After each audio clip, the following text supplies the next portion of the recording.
Set and relations के इस question को देखते हैं। क्वेश्चन किस तरह से दिया है। क्वेश्चन में एक रिलेशन दिया है R A B such that GCD of A B equal to 1 दिया है, एंड दूसरी कंडीशन है 2a does not equal to B for A B belong to Z, यानी ए बी जो है इंटीजर को बिलोंग कर रहे हैं। अब यहाँ से ये रिलेशन का पता करना है कि रिफ्लेक्सिव, ट्रांजिटिव और सिमेट्रिक किस तरह का रिलेशन है ना।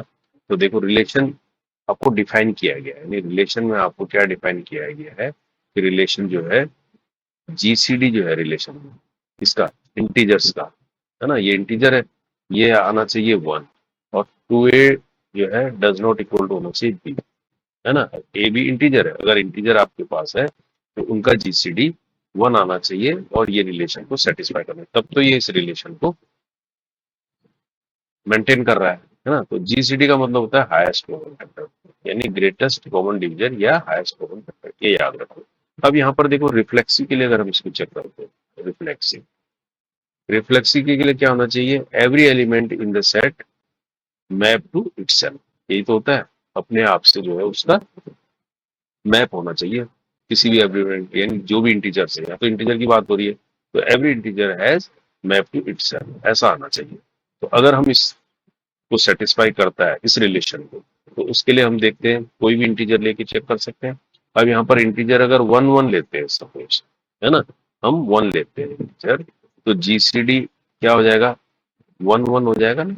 रिफ्लेक्सिवली यही होगा, तो क्या ये 1 आता है, यस 1 आ रहा है, तो ये इस बात को सेटिस्फाई कर रहा है, 2 × 1 डज नॉट इक्वल टू 1 हो रहा है, ये भी सेटिस्फाई कर रहा है, ये भी सेटिस्फाई कर रहा है। तो यहाँ से लग रहा है कि इस इंटीजर के लिए तो ये रिफ्लेक्सिव है। लेकिन जब आगे बढ़ेंगे, अब जब इंटीजर हम चेंज करेंगे यानी 2 लेंगे, तो 2 के लिए सेटिस्फाई हो रहा है, 2 के लिए तो यही 2 आ जा रहा है, क्योंकि हाईएस्ट कॉमन फैक्टर इसका 2 आ जा रहा है।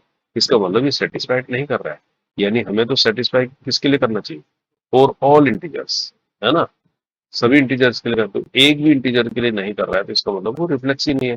तो 2 के लिए हमने चेक कर लिया, 3 के लिए भी चेक करोगे तो 3 आ जाएगा, तो आगे तो चेक करने की जरूरत ही नहीं। इसका मतलब क्या हुआ, रिलेशन क्या है, इज नॉट ए रिफ्लेक्सिव। इसका मतलब इस कंडीशन के साथ, जो एक कंडीशन दी है, इस कंडीशन के साथ रिलेशन क्या होता है, रिफ्लेक्सिव नहीं हो सकता। ये बात समझ में आ गई। अब सिमेट्रिक के लिए चेक करना है हमें। और सिमेट्रिक के लिए क्या होता है, अगर ए और बी एक रिलेशन बना रहे हैं, है ना, तो इसका मतलब क्या होना चाहिए कि बी और ए के बीच भी एक रिलेशन होना चाहिए, यानी अपोजिट पेयर को भी रिलेशन मेंटेन करना चाहिए, यही तो होता है।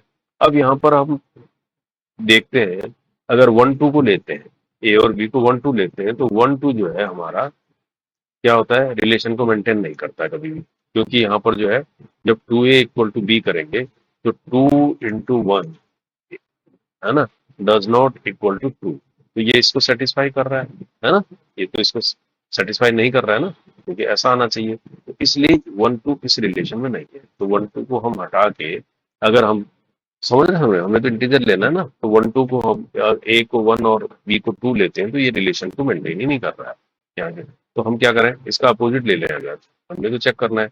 अब 2 1 ले लेते हैं, तो 2 1 लेते हैं, तो क्या इस रिलेशन को मेंटेन कर रहा है ये, तो जीसीडी ऑफ 2 1 देखते हैं, 4 2 1, जीसीडी 2 1 हो गया, तो जीसीडी 2 1 में हाईएस्ट कॉमन फैक्टर क्या आ रहा है, 1 आ रहा है, यस राइट, और 2 × 2, है ना, डज नॉट इक्वल टू 1 आ रहा है, ये बात भी सेटिस्फाई हो रही है ना। 2 1 का हाईएस्ट कॉमन फैक्टर 1 आ रहा है, और 2 2 जा 4 आ गया, है ना, और बी हमारे पास 1 हो, ये ऐसा आ रहा है, ठीक है, 2 1 के लिए।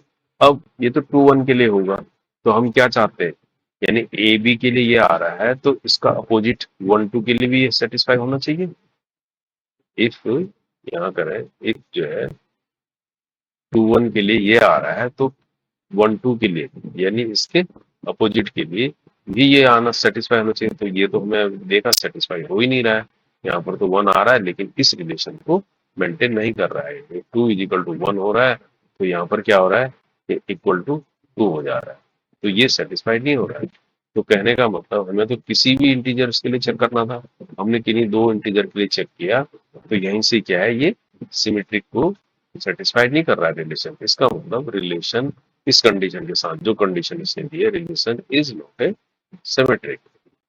समझ रहे? तो हमें एग्जाम्पल से ये समझना है ना, कोई भी इंटीजर पकड़ के। तो अब सिमेट्रिक हो गया, अब हमारे पास बचा ट्रांजिटिव।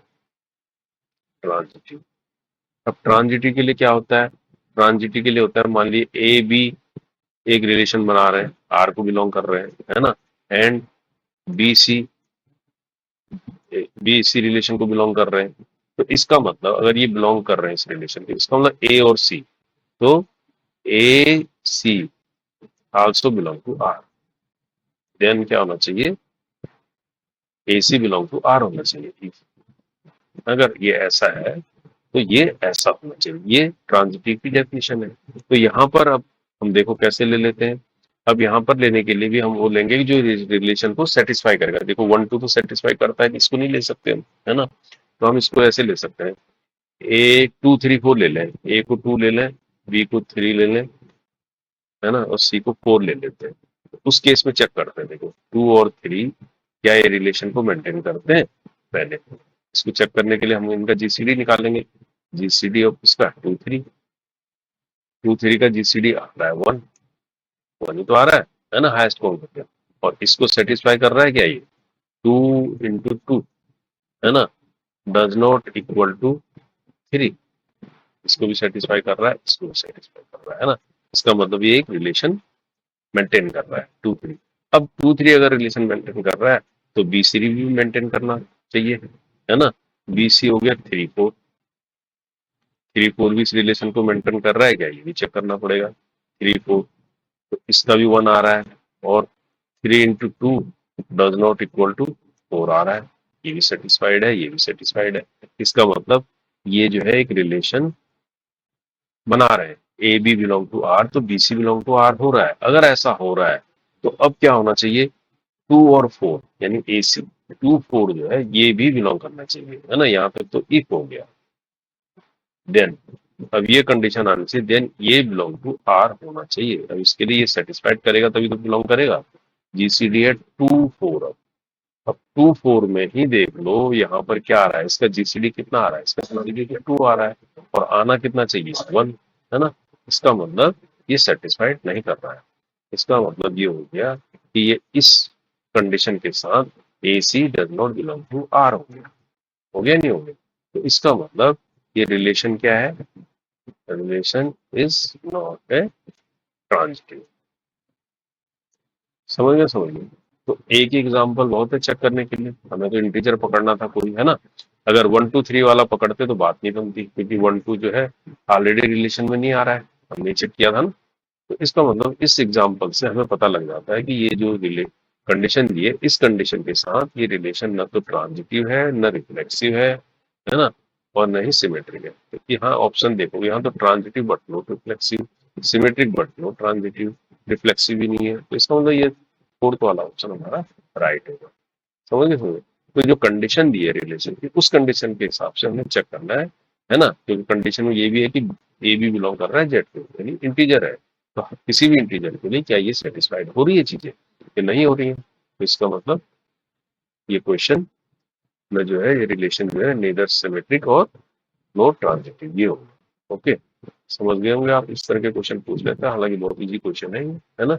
बट आपको कॉन्सेप्ट क्लियर होना चाहिए। ओके।